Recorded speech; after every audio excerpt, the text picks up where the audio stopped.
Welcome to this edition of Talk with Taz Live. Have you ever experienced a stall in your life? Did you determine why you were stalled? Did you devise a strategy to overcome the stall? Stall meaning you just stop. You just can't seem to go any further. Well, today I want to talk about basketball. Well, maybe just four corners. The four corners. Well, the four corners offense is a strategy that's used to run down the clock or to get the last minute shot in. Now, this is an offensive strategy.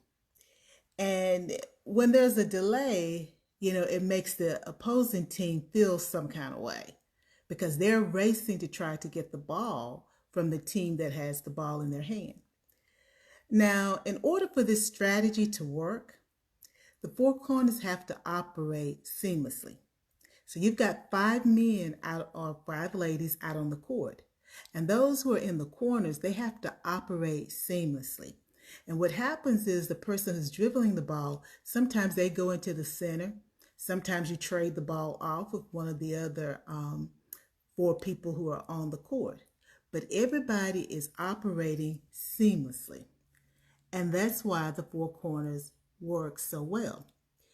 But in addition to operating seamlessly, it requires the teammates to, one, have some loyalty. In addition, they have to trust each other. They have to trust each other. And they have to use wisdom or their smarts of streets, whatever phrasing you want to use with it. But then they also have to trust their teammates. And they've got to trust their coach. They've got to trust each other because you're operating seamlessly. Now, Coach Dean Smith, he really took this strategy of the four corners and he took it to a different level. And because of how he maneuvered the four corners as head coach at the University of North Carolina at Chapel Hill, it became very, very popular. And folks have imitated the four corners. But my thought was, is the four corners useful to us in our everyday lives? How would it be useful? And then I thought, to begin to understand how it may be applicable, we need to understand what the number four represents. And so when I began to look into four, I realized that four represents building, creating, completeness, or totality. Continue with the basketball analogy. The team who has the ball is building. They're creating a strategy that either leads the team to scoring or preventing the opposing team from securing the ball and then scoring. Well, let's suppose the team is successful who has the ball. That's great. That's what we want. We want success all the time. But if the team is not successful, and the other team, the opposing team, gets the ball, what have you learned? Did you learn anything? Or is it just that we think, well, we weren't successful? Well, in actuality, you've learned quite a bit. You've learned how your team operates as a unit. You've learned about skill sets, but you've also learned about the opposing team and how they operate as a unit and the strategies that they're going to employ. So therefore, you've learned quite a bit. And even though it may on the surface seem that you weren't successful because perhaps you didn't run the clock down or perhaps you didn't score the basket, you actually did score metaphorically because you gained knowledge. And knowledge is power. So, when we look at victory, because of course when we play sports, there's always going to be a victor. We have to realize that victory comes in many ways. Is it obtaining knowledge? Is it obtaining knowledge about yourself? Obtaining knowledge about the other person or the other team, the other company? Is it actually taking a plan and implementing it from A to Z and getting the desired results? Sometimes it works out that way and sometimes it doesn't.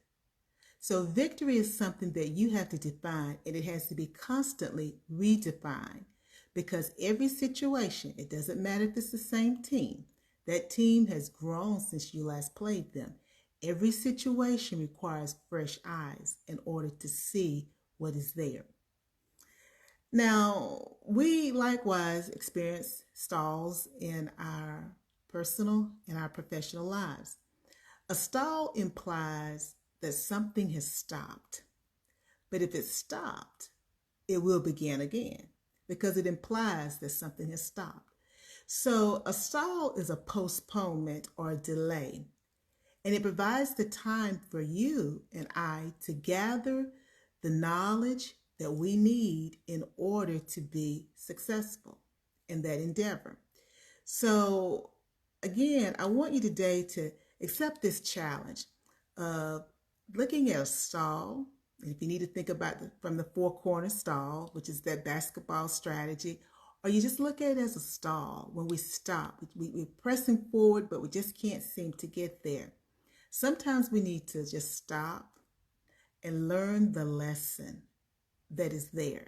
Because often, as soon as we can learn that lesson, we're able to proceed right on down the road, or whatever our strategies were, we're able to implement them and things fall into place. But a stall is your friend. It's your friend. It means something's out of balance. Figure out what's out of balance, then continue. Okay? So for those who like basketball, remember the four corners stall, understanding that you're learning about yourself, you're learning about your team, and you're learning about the opposing team. If you're not into basketball, just remember a stall is a delay.